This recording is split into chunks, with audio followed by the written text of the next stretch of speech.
దుర్గమ్మ, ఏంటి అంత కోపంగా ఉగ్రంగా ఉన్నావు?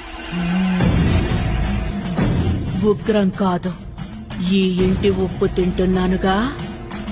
ఇల్లంతా కళ్ళు చేసుకుని కాపలా కాస్తున్నాను. భయం లేదు, నేను నీతోనే ఉన్నాగా. వెళ్ళు వెళ్ళు. 14